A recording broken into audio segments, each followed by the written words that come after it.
I'm with Andy Jebson, who's Sales Director in the UK of SME. Perhaps you could start off by explaining, how does an intelligent ticketing system lead to a sort of greener outcome? It's a very obvious question, Christian, because you don't naturally think of that. And I think during the presentations today at the event, you heard typically people talk about carbon emission reduction and the like. Ticketing traditionally has always come right at the end of the chain. And I think if you look at where we are today, with a number of years of experience in London and now growing momentum in the rest of the country for the implementation of smart ticketing, the thing is that a lot of the infrastructure is already starting to be put in place, which means that you can access things like reducing the number of bits of paper required. That's a very simplistic one. Encouraging modal shift by making ticketing more accessible. It's not that many years ago that if you wanted to buy a ticket to travel, you either got on the bus to buy a ticket or you had to go to a railway station to buy that ticket. And that's time and effort and energy that, well, actually I've got my car sitting outside the door, so I'll not worry too much. And that's partly what ticketing can do. I think as we go further into it, there are going to be some interesting equations to look at in terms of, in relative terms, buses are quite expensive capital assets to buy. Ticketing systems, not necessarily so. Ticketing systems traditionally in this country, certainly they last. They're very robust. And they, in essence, they put the bus right in front of the customer. And I'm focusing particularly on bus at the moment because, of course, with English National Concession Card, Scottish National Entitlement Card, the Welsh Senior Citizens Card, that's starting to put the technology into the hands of the passenger, making it easier for them. And I think that's kind of the equation that people will look at in the future is, do I need more buses? Well, hopefully, actually, yes, because we're encouraging more people by making it more accessible. This will in turn reduce the number of cars. By getting better planning, you get better timing for journeys. My colleagues during the course of today's event have spoken about how it's possible in some places to look at the journey time between bus stops to be only 1 minute, but with traditional methodologies it could take you 3 or 4 minutes for everybody to get on and buy a ticket. Right. That's kind of where we're trying to put across a message that ticketing can play actually a bigger role than people think. Do you envisage a time when we could have just one card in the pocket, and it would be able to do the rail journey, the bus journey, and the underground journey when I get to London, and all that kind of thing? Do you envisage that ever being able to happen? There are two answers to that question. The first answer is yes, absolutely, I can envisage that. The challenge for me working for a company that tries to provide some elements of that vision is how long it takes to get there, how long that journey is. If you look at Oyster, which everybody relates to Oyster in the UK, and it's a superb, successful system, but it took something like 10 years from somebody having a bright idea to what you actually could go out and use the card in practice. Technology now, and I can't think of the eminent person that talked about, whatever technology is today, tomorrow it'll be twice as good and half the price. There's been reference made to this new concept called open payment. And if you were to ask me when, I can't answer you. If you can ask me, is that the vision, which you did, I'd say I can see a scenario somewhere in the future where you will only have one ticket or one piece of plastic. It will be your bank card.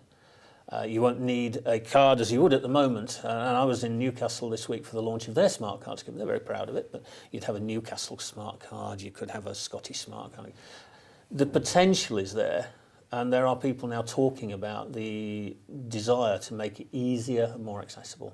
So, what would you like the coalition government to do to kind of facilitate your role? I think that, again, two answers. The first answer has to be that they've issued a white paper, they've introduced a transport plan which explicitly puts integrated ticketing and smart ticketing at the heart of their policy making. It's, I think, section 6 of the white paper. So that in itself is really very encouraging. I think if you look around the UK today, you will see what somebody used to call the islands. There's an island of smart cards in Merseyside. There's an island of smart cards emerging in Newcastle. There was an island of smart cards in Sheffield. The bit that joins all of the islands up is the rail network. And unfortunately, I think if I was to ask the government to do something, I'd say, you're going the right direction by having the franchising policy talk about long-term franchise, because that will encourage the bidders, the operators, to invest in the technologies.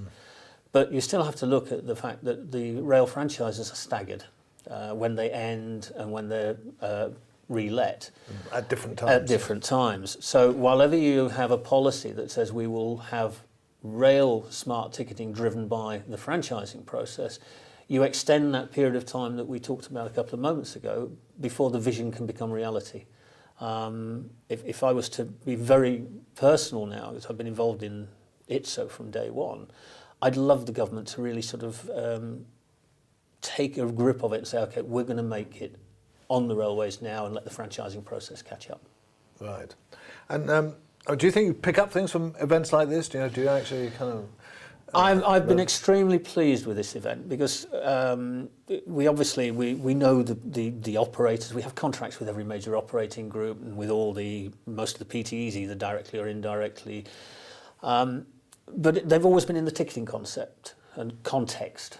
And this time we felt that we're working on new programs where, if you talk again back to your original question, part of our policy now is to make our devices more ecologically friendly, to increase the amount of recyclable material used in them, to look at better ways, and I think you saw in one of our slides the solar power. We're looking at all of those as part of the policy. I was very worried it was going to get vandalised, though. It was just standing there. We're a German engineering company. We build to last. Right. That is very much one of the things. But it was just sitting on top of the thing. Yeah. And that's a fair comment, and it's why some people look at us and say, why are you building this huge thing? Because it's got to be robust, it's got to stand out in the elements and do its job. Right.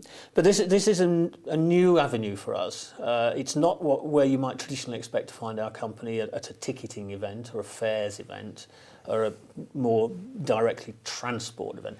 This is us looking at where government believes it's going, listening to our customers, listening particularly now and increasingly to the PTEs and the local authorities, saying we need solutions that will help right across. We can see encouraging bus operators to go for a hybrid bus or whatever. You still have to get a passenger on the bus to make that investment in the bus worthwhile. And we hope that our ticketing solutions will, in some small way, play a part by making access to the services more available to them. Again, back to visions. I have to compare it with air travel. I can sit at home at any time, 24/7. I can go online with virtually any airline. I can buy my ticket. I can confirm everything. I can print off my ticket. And 10 years ago, or even 20 years ago, you only had these kind of funny written tickets and exactly. Completely. And 10 years ago, you would go to a travel agent yes. in the high street, so you'd have to make a journey and so on. Today, it's all done. And I would certainly see a vision downstream where this type of the technologies will allow you to do it 24/7. And this sort of event, you meet maybe the people who are going to be helping to make those decisions, is that? That's very much so, yeah. Right. The people who are doing all they can with as I say, the traditional areas are now looking and going, we've got to look at, it has to be accessible, and ticketing is one way we can make it more accessible for them.